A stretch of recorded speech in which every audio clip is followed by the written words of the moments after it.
Right, great. Let's get started then. So, yeah, welcome to the next instalment of these monthly breakfast meetings. For those that haven't been before, thanks for coming along. For those that have been before, welcome back. Hope you enjoy this morning's session.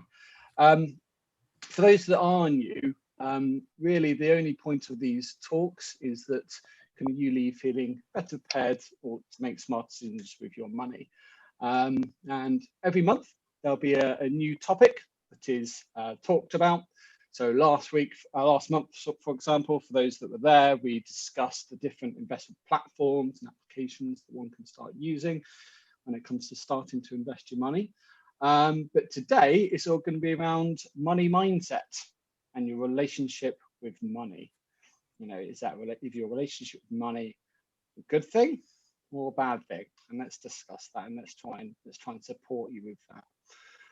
And this will be kind of an ongoing, evolving group. Every month there will be a new topic, as I say. Please feel free to ask as many questions as you want. Butt in, please. I don't want to be talking to you guys for an hour. Do want this to be kind of a two-way dialogue as much as possible. And a kind of quick disclosure, I've been working in financial services and wealth management for going on 10 years now, give or take. Qualified financial advisor, and have a very keen interest in the world of kind of financial markets, investing and trading, and have been doing that quite heavily for the last few years or so. So if I can impart as much knowledge and experience onto you guys as possible, and fantastic. Really, this is just to kind of help promote financial education and literacy to as many people as possible. And in a second, if that's okay, I'll just get everyone to quickly introduce themselves. But I wanted to quickly highlight just a few things that we're going to be covering today. So the first point is answering two, I feel, fundamental key questions. And the first is, what is money? What does money mean to you? What is the concept of this stuff? Yeah. And the second one is, why is money important to you? So have a think about those two questions now. And again, we'll come back to that a bit later. And then what I'll also do is pass on to lovely Natalie, who's a wellbeing coach. And she is going to delve a little deeper in terms of what our values are and how we can align our spending or saving habits in line with those values. So hopefully some of you have completed that values-based questionnaire. I know some of you have, some of you haven't. For those that haven't, have a think about what your top 3 to 5 values are now. So is it family, friendship, love, happiness, financial security, whatever it is, just have a quick think about that. And what we'll do is, as I say later on, is we'll go about designing a way that you can align your spending habits in line with those top 3 to 5 values. Okay, happy with that, everyone? Yeah, thumbs up. Brilliant. Okay, so I'm going to go around the room now, and I'm going to get everyone just to kind of introduce themselves. If you could, so here you are, and just share with the group why you're here today, what brought you to this session, and if you have any niggling concerns or negative thoughts when it comes to money, if any at all, please feel free to share that as well. So I'm going to go with the first person on the screen, which is Gina. So, just in very quick, 10-15 seconds.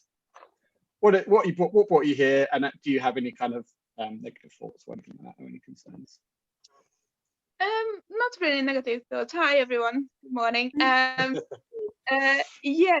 So obviously, I just want to make sure that I can create a better quality of life for the future, and basically, the money is the best tool for it, right? So I want to make sure that next time I invest in something or I want to make any financial decisions, I do make the right one. This is it, really. Fantastic. Yeah. So a better quality of life.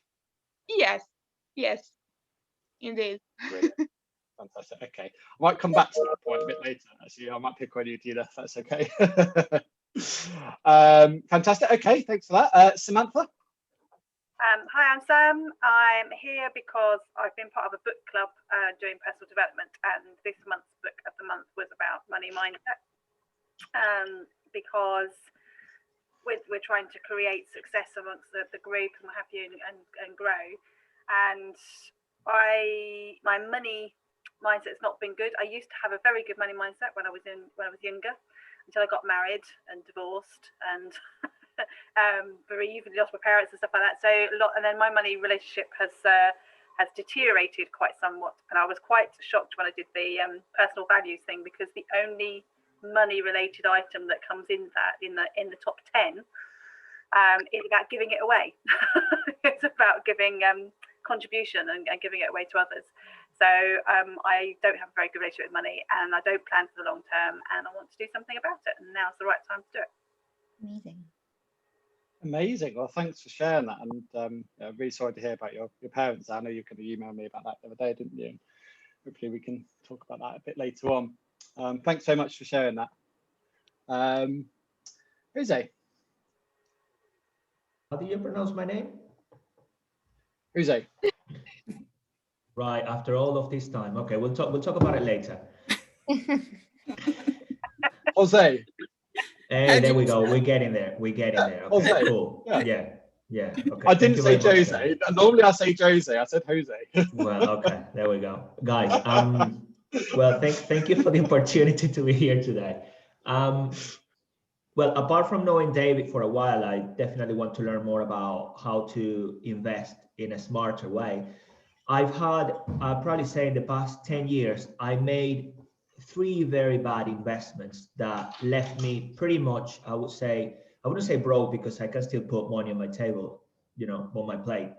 But yeah, so I want to get ready for when that money starts coming in again, how to keep it invested and really make it work for me. What are those elements that I need to consider in an investment before I go ahead? Because in the past I was just, yeah, that sounds good. Somebody said it was, yeah, worth it. Money was flowing. Yeah, let's invest here, let's invest there.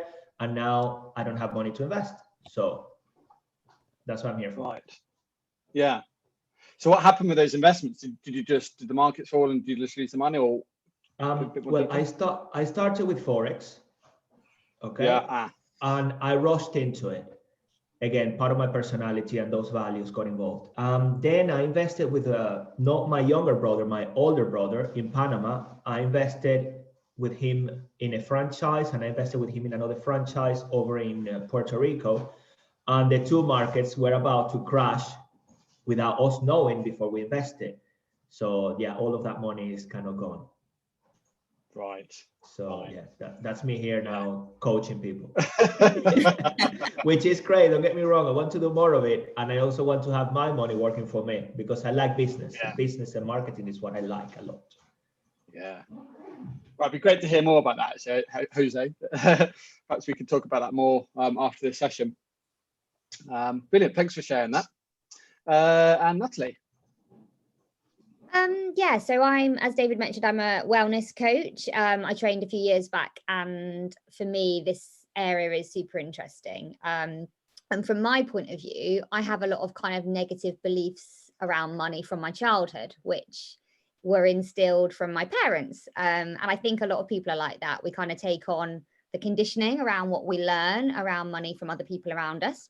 And I think now in my 30s, I'm trying to consciously be aware of build my own relationship with money. Hence, this kind of conversations come at a really good time. And the negative belief from my parents is about kind of saving very hard and not spending money on anything. So that's kind of what I'm working against and trying to kind of enable that to kind of flow a bit better, really. So yeah, really interested to kind of explore this a bit more. Yeah, and I'm sure that resonates with a lot of people, doesn't it? Your relationship with money, you can be kind of pointed on what how your parents grew up around money, and the kind of the language they used with you, and that would obviously go on to who you are today and how you manage your finances. So yeah, that's great. Thanks very much. Freddie. Morning, everybody. So I'm here primarily because at the moment I work for money as opposed to getting money to work for me. I have a couple of investments predominantly within the crowdfunding sector, having previously worked in that line of industry myself and taken a punt on a couple of businesses, which is more passion than it is money orientated, I think, to be quite frank. And yeah, I work in sales, so of course, obviously, sort of fairly financially driven. But as I said, it's very much me doing the work to get the money in, as opposed to getting the money to work for me. And yeah, personal reflection means that I need to get better at the other side of things. Hence why we're here. So for you, it's about trying to get to that point of financial independence, not having to rely on your day-to-day job. Correct. Bills Correct. Yeah. Great. Yeah. Absolutely. Great. I've got a lot of Awesome. respect for people that obviously get money to work for them, and yeah, there it is. Brilliant. Thanks, Fred. Okay, Felicity. Oh, look, my. Oh, I'm unmuted already. Okay, that's okay. Right. Hello, I'm Felicity Lester. So basically, I was a school bursar for 12 years, and now I help people reduce their business and home energy and costs and things. So to build up a residual income, because sort of after leaving as a school bursar, I did fall off a ladder and fractured my neck and back, and had 14 months of not managing to do much but be on a sofa. And I suddenly, this guy that had been banging on at networking about residual income, and I hadn't listened to, I then thought, you know what, maybe I better take up this one instead of my spare time anyway. So that's why I took the job I've got. So I'm building that up for the passive income. So if I'm on the sofa again, I'll be at least have something coming in. And then I've got the sort of conundrum of things like my husband's 14 years older than me, so he's 72. So his actually had cancer a couple of times, but he's perfectly fine now. But we've had that battle twice, serious times over the last 20 years. So we've got a mixture of me being 58, him 72. So we need a mixture of let's enjoy life while we've got it, because we don't know how long it'll be around for. But also then we've still got to live and got enough for me later in life as well as him if he ends up living longer. So it's that mixture of wanting to spend but save.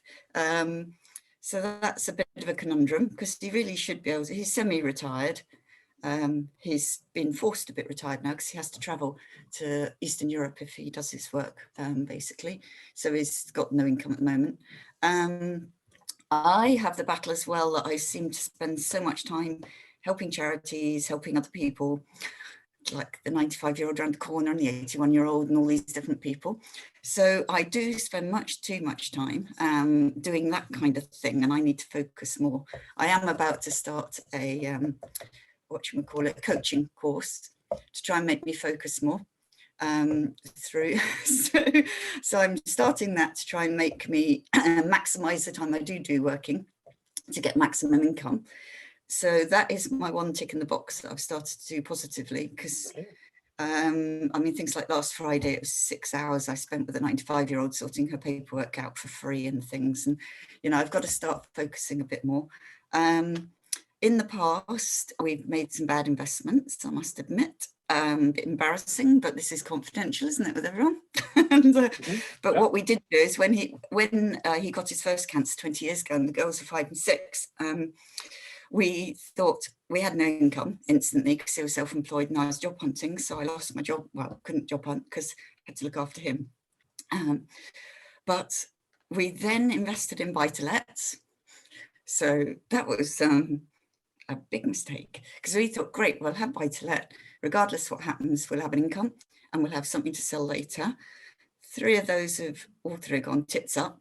One of them in Nottingham we sold 2 years ago, negative equity, 17 years later. Spain off plan, never happened. We then spent 9 years taking a group of us, taking the bank to the builders to court. And it was Banco Spain. We just won our court case last Christmas before last. Then the government decided you can't take Bank Spain to court. So we lost another 30,000 there. So the Spanish government's protecting its own bank. And so all the British investors lost out. And the one in Manchester, we stupidly decided to keep because it was the place to invest because it was up and coming, had the cladding problem. It's only a 1-bed flat. And so it's between 13 and 20,000 that we're going to have to pay for the 1-bed flat for the cladding. And because we started work prior to the government grants, we don't get a penny of the money the government's giving. And now they're saying also the balconies are wooden and they might have another £10,000 bill. And we only make £1,000 a year on that one. And so probably about 25, 30,000 loss there as well. And it's still negative equity 11 years later. And so, yeah, our investment strategy went wrong. We thought, so we ploughed a lot of pension and stuff into that, thinking can't go wrong with buy-to-lets. So now I'm thinking, what do we do? We need sort of mixture of money now to enjoy life, but invest for the future. And so that's where I am, sort of trying to think. That's why I'm here. Yeah, I think that, you know, there's kind of no silver bullet solution when it comes to investing, isn't there? It just kind of goes to show you can think a certain investment is completely safe, and actually, as you just described, it could go completely horribly wrong. And so, you know, obviously you try and learn from those mistakes, but I always say try and diversify the money as much as possible across different asset classes. You know, don't just go fully into property and whatnot. But no, I'm very sorry to hear about that. It's great to hear that you're building up passive income as well, you know, because that is really important, isn't it? If you just, especially for later life. So yeah, that's what I thought. Whatever happens, that could be there. Yeah, let's take that conversation offline after this as well. So see if I can. Sorry, mine was a bit long. That's okay. Thank you, Patrick. So you're on mute, mate. Hi everyone, I'm Patrick Orr. I'm a company commercial lawyer. I've heard David speak a few times before. I know he's very good. So I'm mainly interested in hearing tips, tricks, etc. What to do, what not to do. And again, lots of what other people have said resonates with things that mistakes have been made in the past, and not necessarily by me, but people who in my family. Brilliant. So perfect. That's perfect. Thanks, Patrick. And Abby.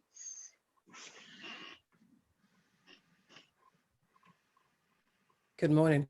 Just realized I was on mute. Well, before yesterday, I thought I was very, very good with money. And I think I still am very good with money. And then I met with David and, you know, he kind of walked me through some of the findings that he's done recently and a new way to look at money, and which was very enlightening. And knowledge is something that, you know, you just have to, you seek every day. Nobody knows it all. And I thought, yes, I better be a part of this group. So that's why I'm here.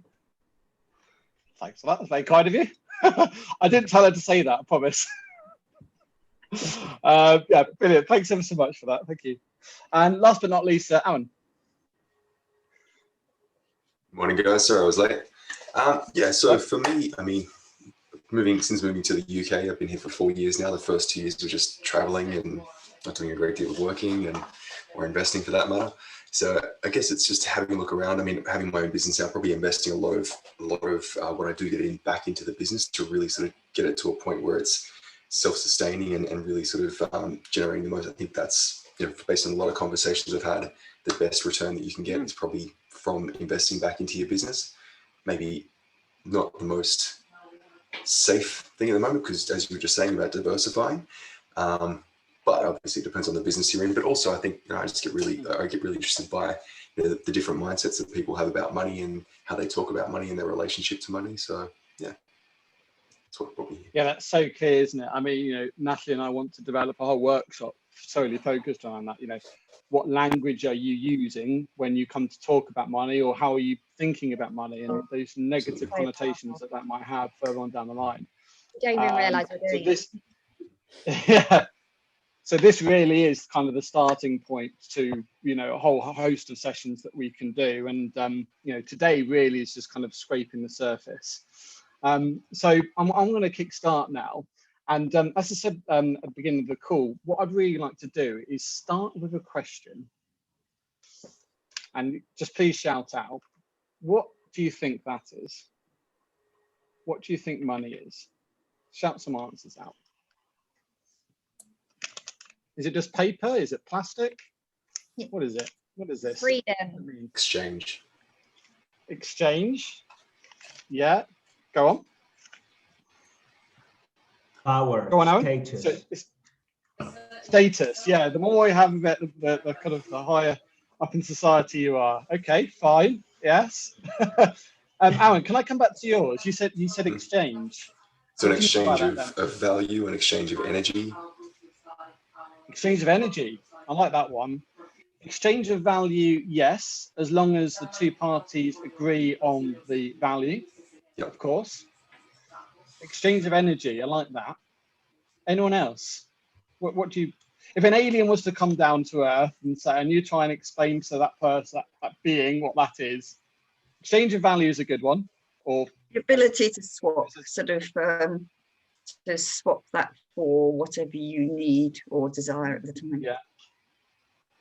Ability to swap for goods and services. Yeah. It's kind of yeah barter type thing, really. It's ability to gain what you'd like. Yeah, definitely.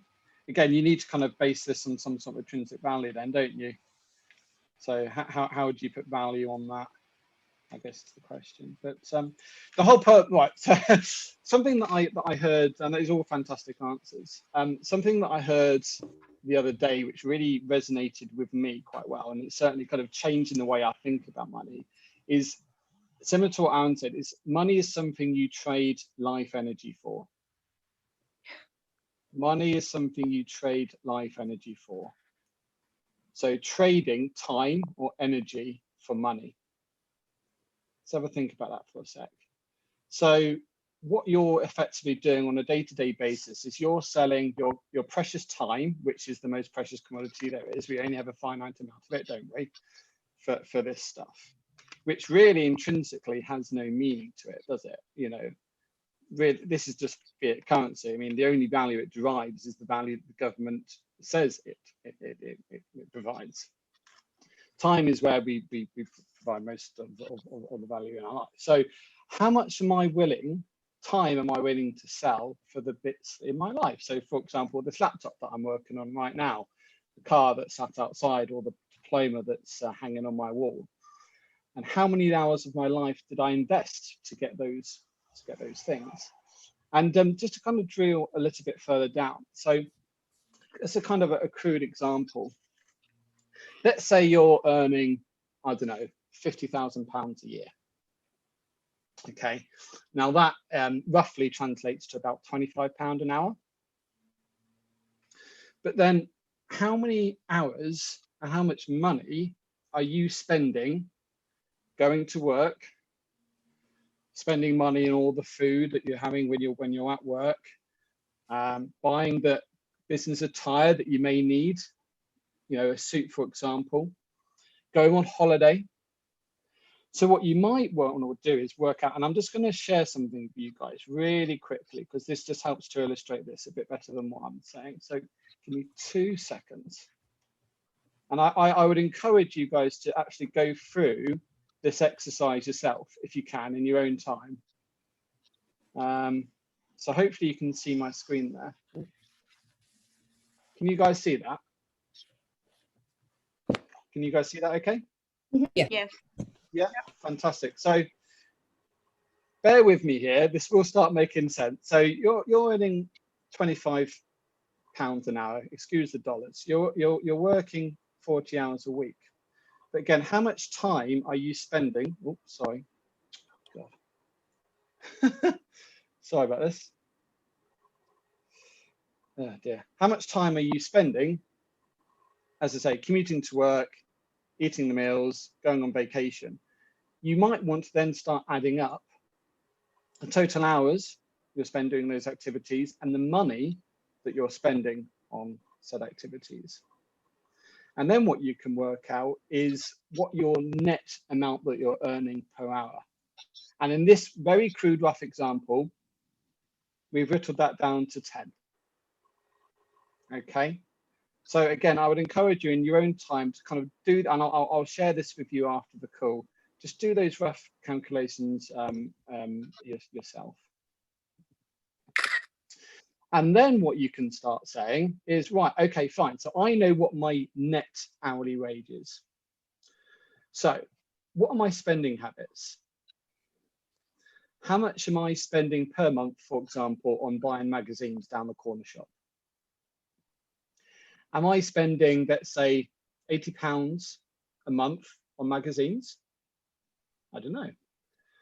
So then what you do is you take that £80 and you divide it by your net income per hour, net salary per hour. So in that example, 80 divided by 10, that's 8 hours a month spent buying magazines. So then you can align that with your values. So is your value spending more time with family, spending more time with friends, sleeping more, catching up on all the work that you've been procrastinating over? You get the point, hopefully. So if you can start thinking of money in that terms, in terms of time spent, then you can start changing, hopefully, your spending and saving habits. And I really like that. And that might be super obvious to some of you here, but when I heard that, it was kind of like a light bulb moment. It's like, wow, actually, yeah, you're right. Because let's say another example, let's say mortgage repayments, £1,500 a month. If you take the same example, that equates to 150 hours per month spent having a roof over your head. Now, again, is that in line with your values? It might be, it might not. But again, I would just ask you to go away and do that kind of rough example calculation exercise in your own time, and let me know what you come back with. Anyone have got any thoughts on that? Yes, I did fill out the test, and I just wanted to find out if actually the order has any meaning. So obviously, what we got as a result, there was a order of that. Ah, do you mean the yeah, let me just share it again. Yes. So no, in short answer to your question, no, it doesn't have any meaning.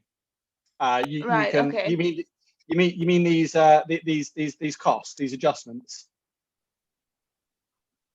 Oh no, sorry. I thought you asked about the Oh, test. are you talking about the values? No, sorry, Yeah. we'll come on to that in a second. We'll come on to that in a second. All right, okay. Yeah. I just Yeah. ask, what does decompression mean? Decompression? Yes. Do you know what, actually, I'm not entirely sure. Okay.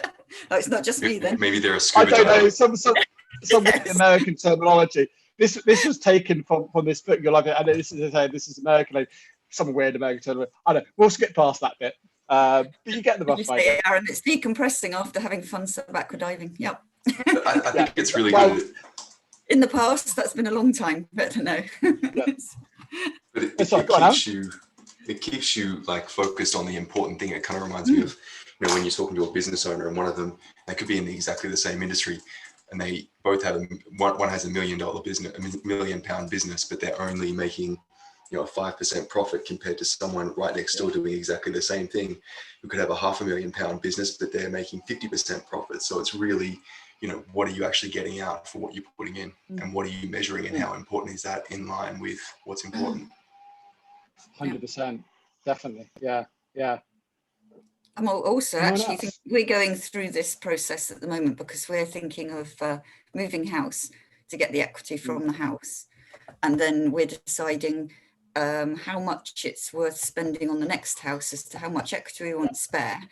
And actually, we want a big enough house because our values are we want our children to be able to come and stay. A lot of people downsize, they go into a small house, then they haven't got room for the children to come and stay and potential grandchildren.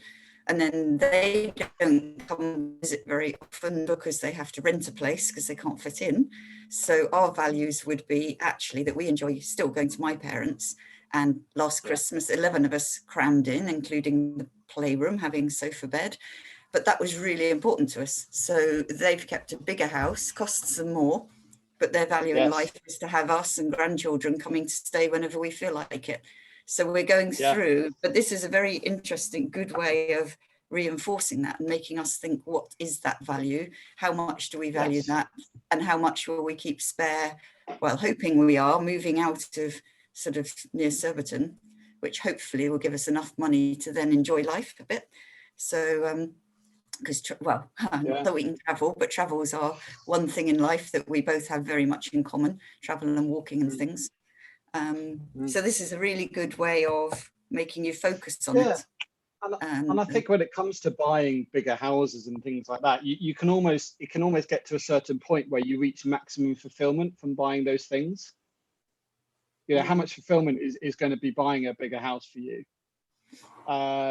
Is it huge 6-7 big house in the suburbs, or is it just a small 2-3 bed flat that you get just as much happiness or fulfillment from a much larger estate? I don't know, but that's obviously down to you. That's down to you to figure out. But I certainly think that for everyone, there's that kind of ceiling there, isn't there? Does anyone ever get like where they actually get fulfillment out of the stuff that they buy though? That might sound like a very short term. But that's the thing, like, and then as soon as the high is kind of worn off from that thing, then you've got to upgrade or have a look at something else. So it's like, yeah, those purchases never really fill that hole. Yeah, definitely. Yeah, again, that's why choosing values. So have a think about that in your own time. But the next thing I want to talk about, and I'd love someone to shout out an answer here, but why is money important to you? Who wants to be the guinea pig? Patrick, you go. You're on mute. I would say actually money isn't that important to me. Save insofar as I'm able to do things that I generally like doing, which in my case, I don't see as being expensive. So I have traditionally played a lot of sport. Most of the sports I play do not require a significant outlay. The thing I like that does cost money is travel and seeing things, but much to my wife's disappointment, I don't necessarily use that on spending on things that I consider expensive, and that I will more likely spend money on seeing things than staying somewhere which I think is phenomenally beautiful, because I'm not aiming to be in the place I stay in when I travel. I'm aiming to wander around. So for me, the core route of working and earning money, I always like to enjoy what I do, and I do enjoy what I do, is that I'm able to use, or I have the resources to do the things that I want to do, none of which are particularly grandiose in their costs, rather than, for me, they're grandiose in that I enjoy them, not actually in their cost. So you mentioned travel there, and so being able to enjoy the things you like doing. So why is travel important to you? Always enjoyed traveling around since I went backpacking a long time ago. And I think it just changes, has different effects on your view on life. You learn a lot more. To me, the most enjoyable thing is learning and seeing new things. They're the things I enjoy most. I may be bad at many of the things I try to learn, but that's what I enjoy. So traveling, learning new things, experiencing new things. Yeah, and why do you like learning and experiencing new things? Just drill down a bit further. Perhaps makes me appreciate life more, appreciates what I have more, maybe engenders a belief that maybe if I do some other things, maybe it inspires me to work more in different ways, and changes my outlook. Working with other people from different countries, different spaces, across different types of business, makes you think in a slightly broader way and adjust the way in which you look or deal with things. And that even as a lawyer, dealing with lawyers from other countries or other types of lawyer, has an impact on how you look at the types of things you traditionally work with. So I like the openness and how it changes my mindset more than anything else. That's great. So there's a lot of good juicy content there to get a clause into. And the reason why I'm asking those types of questions is because recognizing what really matters is almost the first step towards making kind of financial decisions and developing some sort of financial plan that's in line with your values. So whenever I sit down with clients, I really like to kind of ask those questions and not just take the first answer, but almost drill down. Okay, fine. So you said traveling. Why is traveling important? Or you said freedom. Why is freedom important to you? And it takes a few goes, but then you finally get to the real answers. And again, that's where you can start developing some form of crystal plan for the future. So I've spoken about values a lot. So now what I'd love to do is pass over to Natalie, who's going to spend 10 or so minutes talking about people's values, and perhaps you'd like to share some of the ones that were sent to you already. Yeah, no problem. I think some of you had the quiz that was sent through, but I've just popped it in the chat box if any of you haven't completed it. It's a really good, there's lots of quizzes out there, but it's a really good one just to kind of do regularly. I always ask the question, like, how often did we think about what we value? I think I did it when I was at university in a kind of personal development workshop. That was 10 years ago. Our values change as we grow, so it's really important that we do it regularly. And it's the first part that I work with a client, is actually just having that conversation and looking at that piece in itself. And I guess why our values are important, it's all about alignment. So Felicity, what you've just said there about the fact that you're already doing it, it should be a constant check and challenge in our life to keep us on track to be who we want to be and to live the life we want. And actually, if something is out of alignment, often there's a value being conflicted somewhere. So it's a nice tool that we can always have in our toolkit to kind of come back and forward to, which is really powerful once we kind of understand the power in it. So did anyone manage to do the quiz? And if so, what kind of came out in terms of your top values, top 3? You can put them in the chat box or shout them out, whatever's easier. Patrick? For me, they were health, financial stability, accountability, justice, family. Mm-hmm. And what were your, if you had to pick 3, what would you pick? According to your 1, 2, 3, it's health, financial stability, accountability. Well, fairness probably comes high. Family inevitably comes high. Although sometimes these are difficult because they're broader concepts and they can overlap with each other. Yes, exactly. So I have told my son I'm going to go and live with him when I'm old, as he owes me 20 years of care. That's been rejected. Health, to me, health's the most important, because without health, I can't do any of the things that I wish to do. Yeah, and I think what I'd say with this is it's just a tool to help you learn a bit more about yourself. If some of them come out and if they don't resonate, don't put them on your list. Because actually it's quite a good quiz, because subconsciously it compares these values with obviously the fact that they line up against each other and you have to pick one. So it actually tries to get you out of your head and into your subconscious feeling, which is why it's set out how it is. But if any don't resonate, don't have them on your list and go away and think about that. And also what I say is do it on different days in different environments, because if you're at work or if you're at home, your result will come out probably slightly differently. So I'd say do it again, maybe weekly for the next few weeks, and actually then kind of have your top 3 from that. But today is just a little kind of talk through in terms of how you could use the information really. Any other kind of number 1 values that came out really strongly? I think one of David's was health as well. Health's a really, really important, popular one. Yeah, mine was the same as well. It was health too. I had a feeling that's gonna be the one. Yeah, definitely. And I think one thing I like to ask next is actually how much are you honoring that value in your life today, which is a very, very powerful question, because it's great to know our values, but actually it's about, are we living by our values? And that's the second question we ask. So I'd love to kind of ask you now, if for your top value, rate that from 0 to 10, 0 being I'm not honoring it at all, and 10, I'm honoring it completely.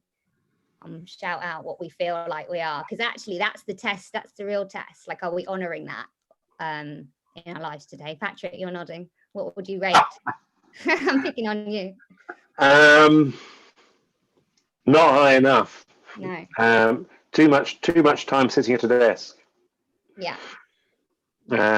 So less sport than I would like. Not unhealthy, but not as fit as I would wish to be. Mm-hmm. Anyone else? Yeah, absolutely. I mean, that's what I'm about. That's my priority. That's what my startup is about. Yeah, I do believe that when health is on the point and you pay attention to that, then obviously you're unstoppable, because you are number one, you are the first one. And as soon as you are healthy, not just in terms of in your body, but in your mind as well, then you're unstoppable, right? Yeah. Yeah, absolutely. I think it's a really great question to ask ourselves when we're making daily decisions. Does this resonate or align with my value of health, when you're kind of asking yourself daily questions as well? Because actually checking in consciously on whether we've got that kind of in alignment, again, helps us make the right decisions. Because constantly we have these choices as we go through the day, but we're not consciously aware of what direction we're turning in. So again, just asking for your top 3, you know, a few times a day, you know, does this honor or resonate with the value of happiness, health, family? It'll give you a little kind of, I like to call it a bit of a compass, a bit of direction with kind of what feels right and what feels kind of out of balance, which is really powerful, and we can start to use that. And I guess the next part of this is, in terms of health, I'm focusing on, how do your spending habits relate to that value that's a high priority, and actually does that align? You know, does that, are you kind of spending money in alignment with health, or prioritizing health through how you're spending your money and time? And I guess I'm looking at Patrick and Gina, but hopefully this is actually translating to everyone. I just think sometimes using one example helps people understand how you'd almost go through this process, really, because that's how we're going to then translate it back into this topic. Everything should be a direct cycle with actually the choices we're making, really. Actually, I connect with what you just shared, because what gives me joy is actually giving. Mm-hmm. And immediately you talked about, you know, whether you prioritize that. And I find that every month I actually give out more than I spend on myself or even family. Yeah. So maybe that's something that's happened psychologically in the background without actually realizing it. You just nailed it on the head, because to me, everything is temporary. There is nothing permanent. Yeah. And the only thing that I can really give, or that I can do, that would sit well with me, is to actually know that I'm giving something. And most of the time is actually given financially. Yeah. I find out that I do more of that. And even my journey in entrepreneurship is from that. Yeah, no, absolutely. And it's what Samantha said earlier as well. Samantha said her value was contribution, and you felt like you were giving away a lot. But actually, if that's a value of something that's important to you, it's important that it's honored, but it's the sustainability element of that then needs support from someone like David, in terms of it's great that you're honoring that value through contribution and charity work and giving, but there also has to be a way that actually that's creating that cycle back to you so that you don't burn out. And I think that's the biggest question there, if that's something they're experiencing. But the answer is not to give, not to give, because obviously that makes you happy and that fills you up, which is super interesting. Anyone else, I guess, in terms of spending habits, can kind of think of a way that maybe their values are in conflict with a spending habit? Mine's more with time. Because it's not making the income, because I'm spending my time. I have cut it down to about 10 charities and about 3 elderly, 4 maybe 4 or 5 vulnerable people. So it's more sort of, spending. I don't spend, we're very stingy really about what we spend on.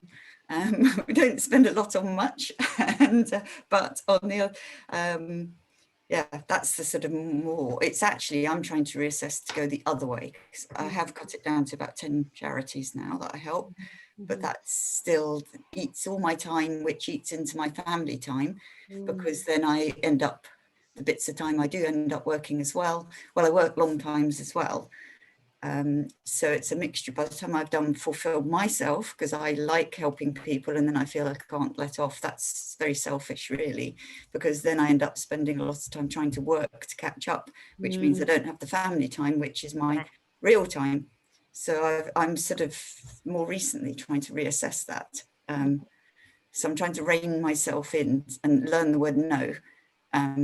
It was quite useful actually, because we went to Spain and France, and we went on holiday purely just driving from Spain back to France and then back home. And then we had to isolate for 2 weeks.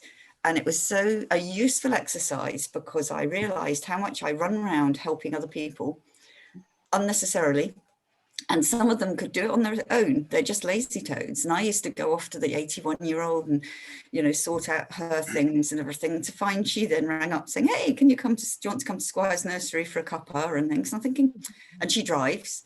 And there's me being rushing around like a lunatic, thinking she was trying to stay at home and not go out and mix and didn't want to catch anything. Yet I thought, oh, now on, you can do your own stuff a bit more. Actually, it's the beauty of like pressing pause, which is actually the opportunity, and what we're experiencing right now is we get to ask these questions and actually go back to something that's different. And I think how many of us have asked that question as to kind of, is the life I was living before the same life that I want to go back to kind of when this is over? And, you know, how often do we get a pause to actually reflect on that and get off the hamster wheel? Like, I think people are starting to realize actually, like, yeah, I'm going to ask myself those big questions now, really, which is great to see, because that's where we'll get people living in alignment more, you know, honoring their values more, which leads to a better world, doesn't it, really? So no, I hope that's helpful. What I would like to leave you with is a kind of little kind of mini activity, and I will send David just like a few steps as to how you can work through this kind of in your own time. But in terms of that lowest value that you're not honoring, a really great exercise is to have a bit of a commitment statement around what you're going to say yes to and what you're going to say no to around honoring that value as a next step. And actually, that's then something you can play out into your life and then see a shift and see a difference. And all I'd ask you to do is think a little bit about that, the feeling associated with that value rather than just the word, because actually it's the feeling that we're trying to connect with here rather than the word. So that can be a really nice step. So yeah, Patrick, Gina, like in terms of health, like what's one thing you could say yes to that almost would help bring that into your life a bit more, do you think, after today? No pressure. What do you mean? So obviously, you know, honoring that value of health, like what could you say yes to in order to kind of bring that through into, to live by that value a little bit more in terms of health?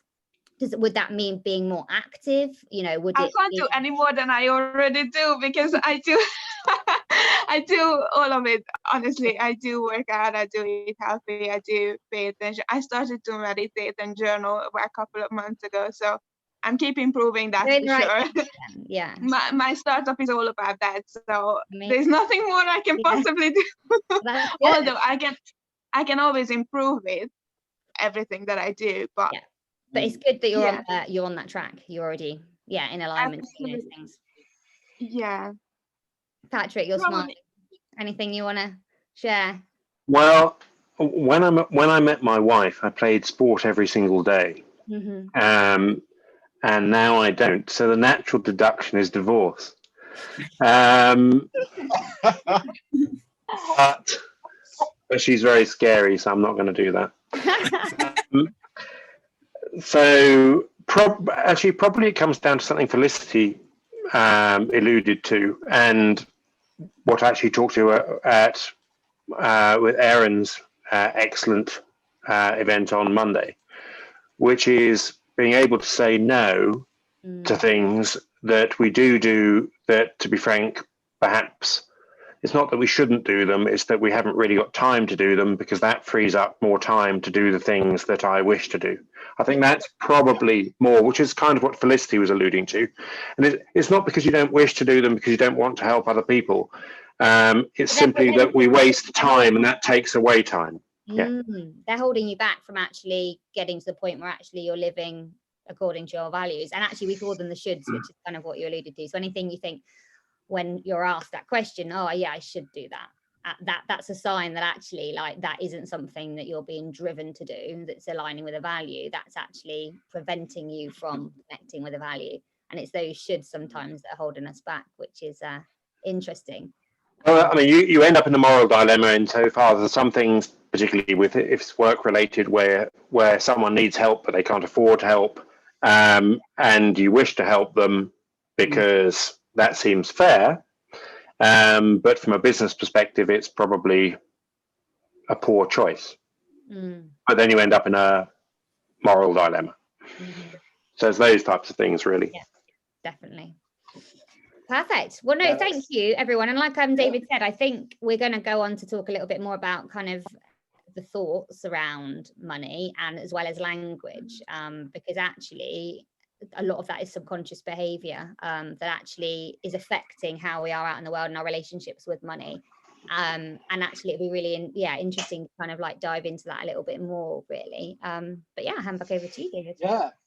Thanks, Natalie. Yeah, as I said before, this really is just kind of scraping the surface. I've got so much content that I want to talk through, and I think what we should do is just devise kind of a 5-6 stage kind of workshop whereby we can cover everything off. But there's some fantastic content that's come out today, and I agree with you, Patrick. The ability to say no is certainly something I'm trying to learn to do in my own life. But I think it's so important, trying to asking the question, is your expenditure, instead of kind of time, life energy, in alignment with your values and life purpose? And really just kind of continually thinking about that. And if it does resonate with your values, then your life becomes all that better, doesn't it?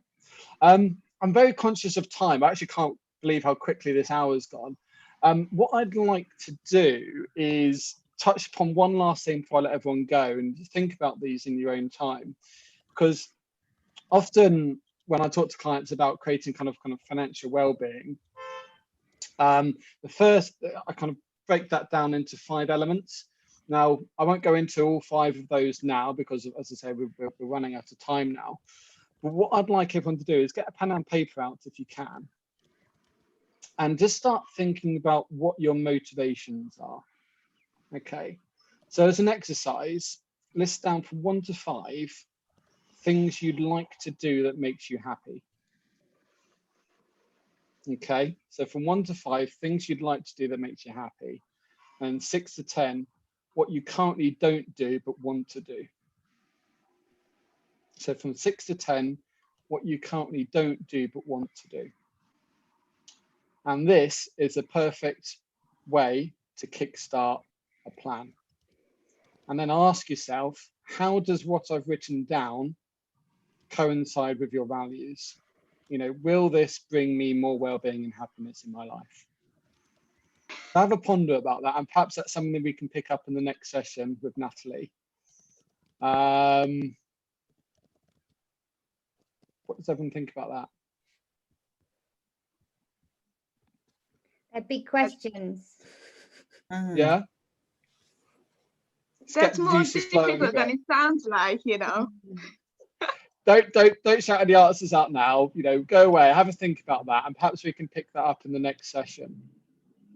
But I think in terms of a few takeaway points, we've already kind of touched upon how helpful meditation is. And I'd highly recommend anyone that doesn't meditate to start meditating, even if it's 5 minutes a day. And then what you can maybe start doing is sitting down and being quiet with yourself and asking yourself a question: what thoughts about things, or in particular money, is blocking my flow of my energy? Just having to think about that and seeing what your brain comes up with. And more often than not, that your brain will just give you the answers. I try and meditate 5 minutes in the morning, 5 minutes in the evening, and over a course of a year, 2 years, it does start making a profound difference. That's one tip that I've learned. Second one, visualization.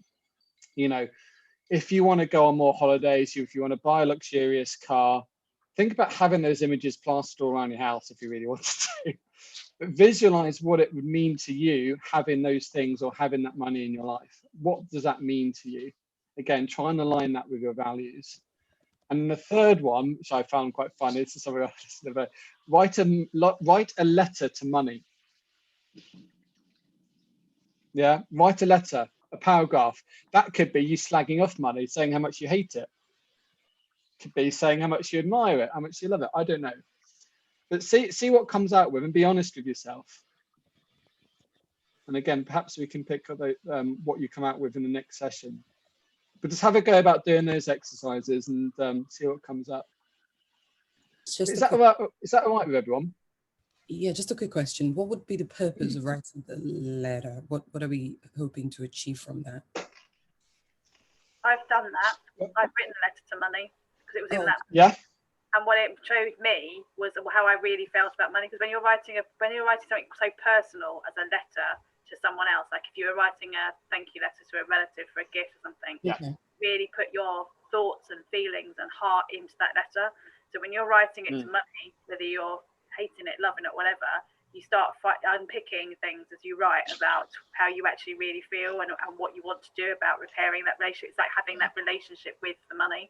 You're writing to that partner, if you like, sort of saying how you feel. And so it's a good way of expressing hate or the frustrations of when you have money. But it's also a sort of even so sentimentality about it. Oh, I wish I would have more of you, or I wish you were around more often, or I wish I could do this with you, or I'd love to take you around the world with me and stuff like that. And then that's when you start really aligning some of the value things with it. So you're separating it from you as well, and I think because it's over there separate rather than all within you, you're able to have that almost subjective view of what's going on. And it's like it's so powerful, just because actually a lot of this is actually entwined in our minds and our thoughts every day, and actually we need to put it over here in order to actually have a relationship where we can analyze it. But yeah, I love that concept. Amazing. Yeah. No, thanks, Sam. You've answered my question there for me. Thank you very much. Much better than I could do anyway. So hopefully some of you noticed I've put some things into the chat box. The first thing is the website, financialmindintelligence.com. Go on there. All the videos that I'm going to be doing with these meetings are going to be uploaded onto YouTube. Links on there, plus any other events that I'm going to be hosting in the future over the next few weeks and months. So feel free to register. But also 4 fantastic books that I've been reading. So You're a Badass at Making Money, Your Money, Your Life, Secrets of a Millionaire Mindset, and the Financial Wellbeing book. So I'd highly recommend anyone that hasn't done reading those books, buying the audiobook, and it really does give some fantastic content, some of which we've spoken about today. So that's it really. Does anyone else have any last comments or questions or thoughts before we go? Just thank you, it was very useful. Okay, been very good. Thank you. Sort of thought-provoking it now. Good session. Think about. It's amazing how quickly an hour goes. I was expecting to cover a lot more today, but it's been a really good discussion today. Really thought-provoking. Yeah, the next one will be end of next month. But I think what we'll probably do, Nat and I are going to try and devise just a series of workshops solely based on money mindset, because I think, as I say, there's so much content that we can be covering on this. So watch this space. And thanks again, Natalie, for chipping in. Sorry, is it always on a Wednesday, or when is it? These breakfast meetings will always be on a Wednesday. The money mindset workshops that probably be kind of a separate thing altogether. We're not sure yet. So Nat and I need to sit down and try and put together a plan.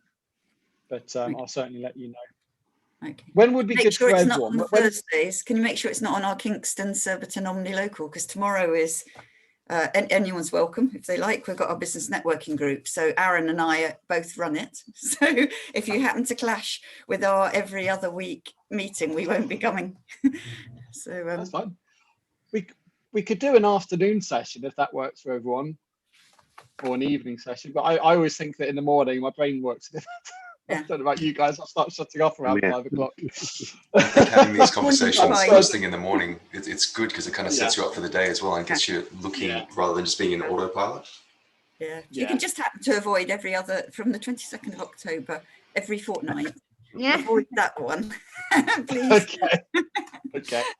Lovely. Patrick comes to that too, so there'll be 3 of us out, and the others are welcome to worries. come too if they like. So it would knock numbers down, which would be a shame because it's interesting. It's been really good. Thanks. Maybe do a Monday or Tuesday morning or something. Amazing. Wonderful. Okay, everyone. Thanks ever so much again, and hopefully see you at the next one. Thank you Thanks so a lot. much. Thank you. Have a good day. Bye-bye. Bye. Bye.